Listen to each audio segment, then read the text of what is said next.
Robert Reich, que fue secretario de Estado de Trabajo durante la administración del presidente Bill Clinton en Estados Unidos, que además de eso es un académico,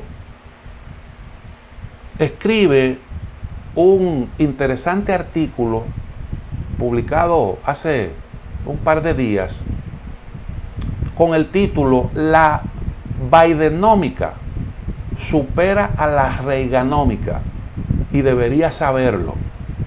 Vi fallar la Clintonómica". Yo creo que es un trabajo sumamente interesante que revela cosas que permiten entender la realidad actual de Estados Unidos, eso que a veces no se percibe tan claramente. Y yo quiero compartir con ustedes algunos párrafos de este importante trabajo.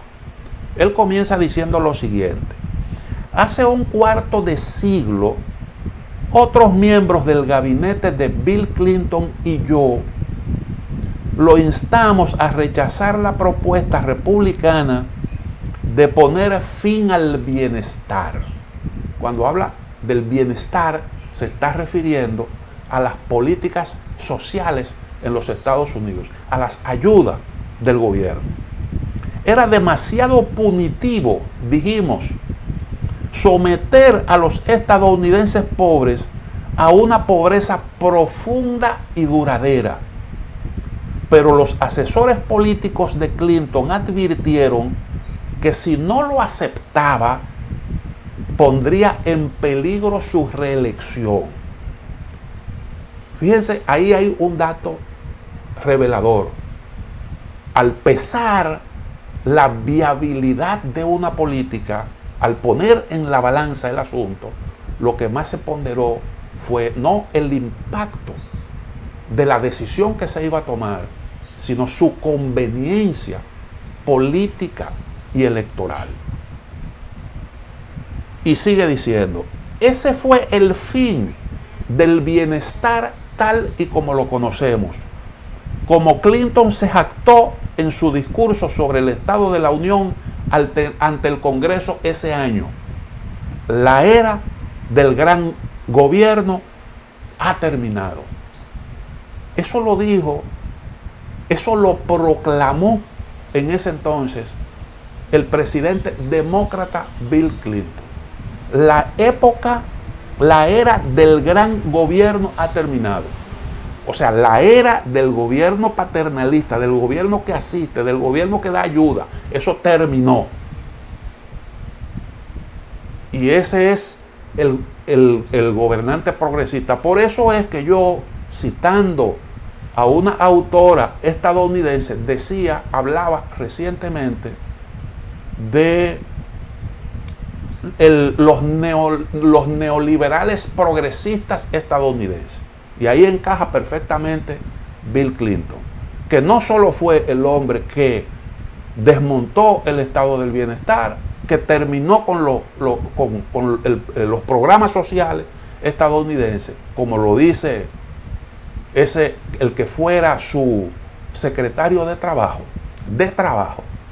que tenía directamente que ver con el tema, sino que también fue el hombre que financiarizó la economía de los Estados Unidos cuando desreguló el sistema financiero, que fue lo que terminó provocando la crisis de 2007, porque él desmontó todas esas regulaciones que se establecieron durante aquella época de la Gran Depresión, cuando los bancos colapsaron producto de todas esas prácticas que nosotros vimos en el 2007, las mismas prácticas. Y entonces eso demuestra lo que nosotros hemos venido precisamente sosteniendo, que los republicanos presionaban en un sentido y los demócratas terminaron haciendo causa común con ellos y terminaron convirtiéndose prácticamente en la misma cosa. aunque con un discurso distinto, pero en la práctica terminaron asumiendo el mismo programa de los grupos de poder. Pero sigamos con el trabajo del señor del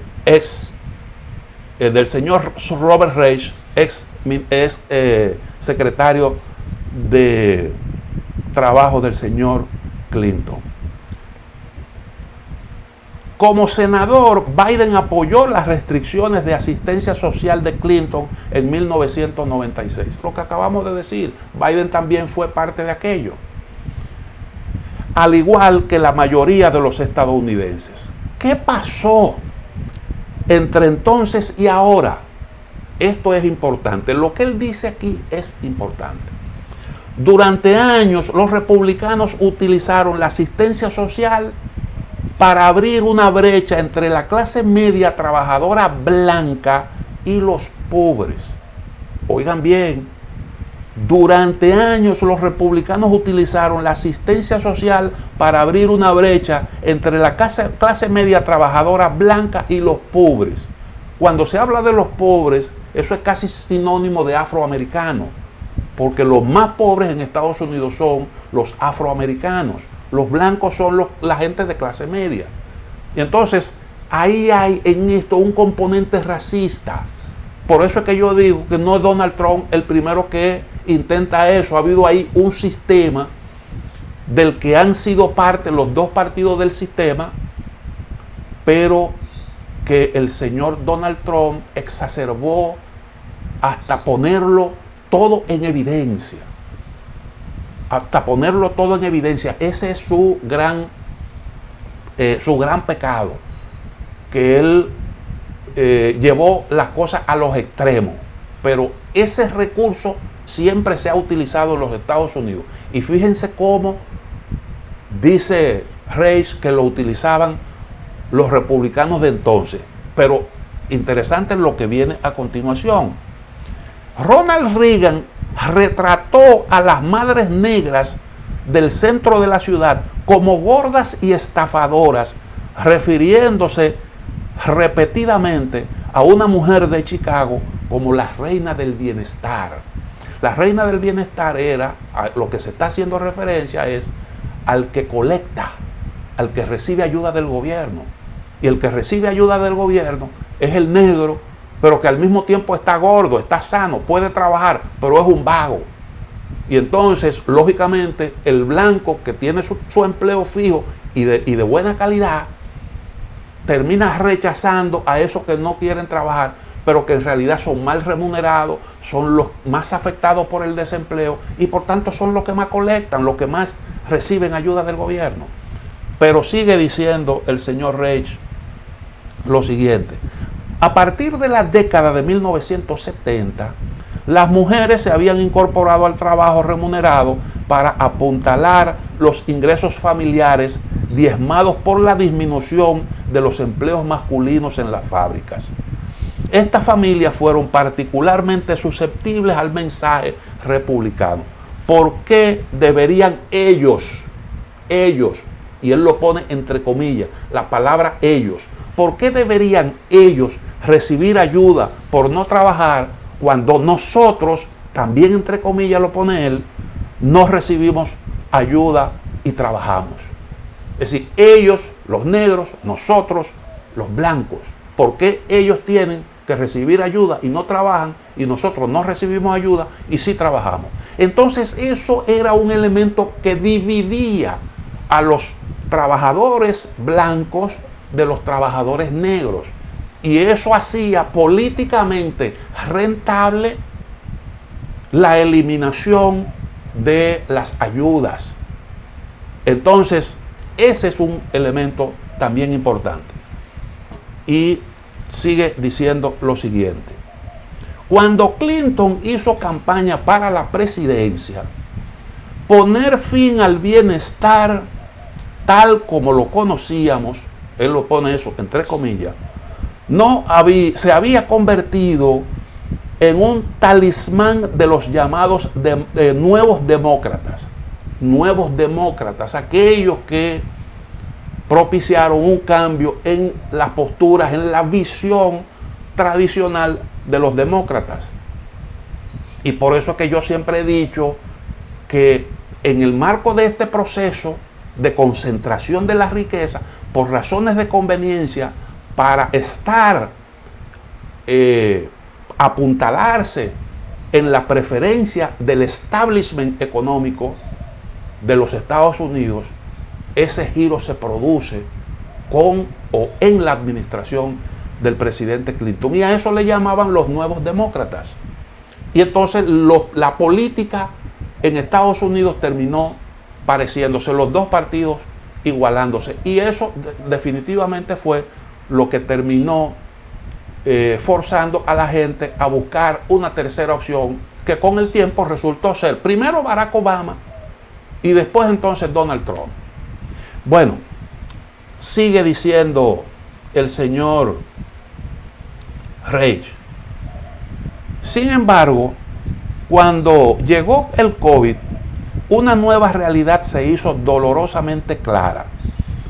La asistencia pública ya no era solo para ellos, entre comillas, ya no solo era para ellos.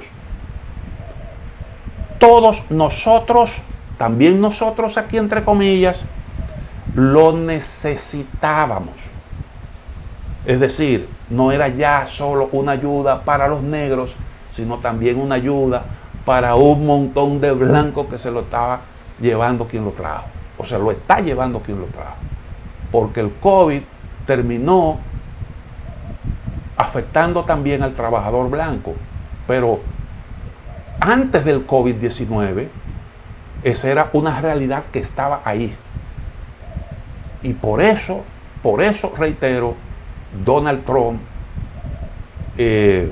logró colarse. Y por eso ustedes vieron que blancos y negros votaron por Barack Obama, buscando realmente lo que no le daban los dos partidos del sistema. Sigo. La segunda gran cosa fue Donald Trump. Trump borró, esto es importante, las preocupaciones sobre los obsequios del gobierno.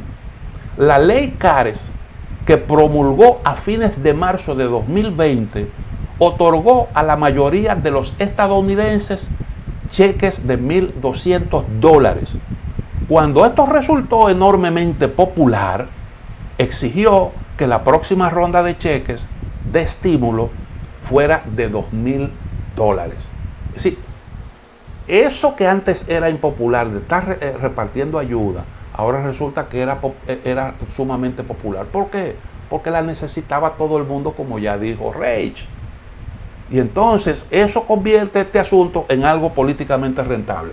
Y sigue diciendo lo siguiente. Pero el mayor regalo de Trump, aquí viene la contrapartida, fue el recorte de impuestos de 1.9 billones, del mismo tamaño que el programa que se acaba de aprobar ahora.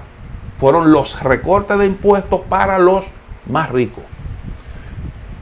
De 1.9 billones de 2018 del Partido Republicano, según el cual los beneficios llegaron abrumadoramente al 20% superior, o sea, a los más pudientes.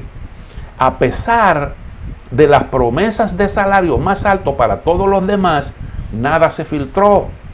Mientras tanto, durante la pandemia, los 660 multimillonarios de Estados Unidos, los principales beneficiarios de la reducción de impuestos, se volvieron 1.3 millones de dólares más ricos, lo suficiente para dar a cada estadounidense un cheque de $3,900 y seguir siendo tan ricos como lo eran antes de la pandemia. Es el problema de la injusticia en la distribución, el problema de la falta de equidad, en donde las cosas, la balanza se inclina a favor de unos cuantos y las políticas públicas están al servicio de los más poderosos. ¿Por qué? Porque los más poderosos son los que financian la campaña, los más poderosos son los que trazan las pautas y ese poder económico se traduce en ese tipo de política. Y por eso votaron todos, porque también por eso votaron los demócratas. Por eso votaron los demócratas, inmediatamente. Y por incremento en el presupuesto militar, inmediatamente hay acuerdos bipartidistas. ¿Por qué? Porque eso beneficia a la gente pudiente, a la gente que hace negocio, a la gente del complejo militar industrial. Sigue diciendo Robert Reich, ex secretario de Estado de Trabajo del gobierno de Bill Clinton, lo siguiente: la tercera gran cosa es la amplitud del plan de Biden. De acuerdo con él, más del 93% de los niños del país, 69 millones, reciben beneficios. Los ingresos de los estadounidenses en el quintil más bajo aumentarán en un 20%. Aquellos en el segundo más bajo, 9%, y los del medio, 6%. En lugar de enfrentar la clase media trabajadora contra los pobres, esto los une. Es decir, este plan ahora une a todos los trabajadores, blancos y negros, de clase baja, de clase media. ¿Por qué? Por lo que él decía, ahora todo el mundo necesita ayuda. Alrededor del 76% de los estadounidenses apoyaron el proyecto de ley, incluido el 63% de los republicanos de bajos ingresos. Una cuarta parte de todos los votantes republicanos. Los conservadores más jóvenes son particularmente solidarios, presumiblemente porque las personas menores de 50 años han sentido la peor parte de la desaceleración de 4 décadas en el crecimiento de los salarios reales. Dado todo esto, es sorprendente que 0 miembros del Partido Republicano en el Congreso votaran a favor, mientras que 278 votos apoyaron el recorte de los impuestos de Trump para las corporaciones y los ricos. Entonces, sigue diciendo, la lección política es que los demócratas de hoy, que disfrutan las mayorías del voto popular en las elecciones presidenciales, después de haber ganado 7 de los últimos 8, de las últimas 8 elecciones, pueden ganar las mayorías políticas mediante el aumento de los salarios de ambos, clase media y los votantes pobres, mientras que la lucha contra los esfuerzos republicanos para suprimir los votos da problemas a los demócratas. O sea, esto lo que está diciendo es, ahora esto es políticamente rentable y no es necesario hacer lo que hizo Clinton en el 96 para poder ganar las elecciones y sacar ventaja política, porque ahora el cuadro es diferente. Ya este tipo de programas reciben el apoyo mayoritario de los estadounidenses, y por eso es que el pueblo norteamericano ha aplaudido la iniciativa de Biden para ir en auxilio de la población más necesitada. La lección económica es que la Reaganomics está oficialmente muerta, pero no la Reaganomics, porque la Clintonomics a la que él se refiere fue una continuación de eso de esa oferta. Durante años, los economistas conservadores sostuvieron que los recortes de impuestos para los ricos crean inversiones generadoras de empleo, mientras que la asistencia a los pobres crea dependencia. Basura. Eso es lo que nosotros siempre hemos dicho aquí. Ese es un tema aquí recurrente en el programa nuestro.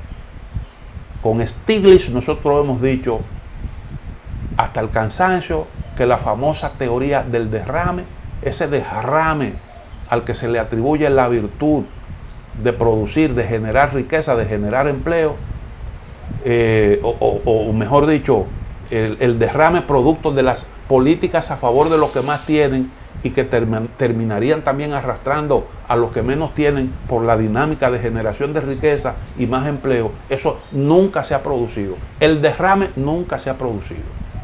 Y eso lo demostró, yo lo comenté aquí, el señor Stiglitz en un artículo muy bien documentado con cifras concretas.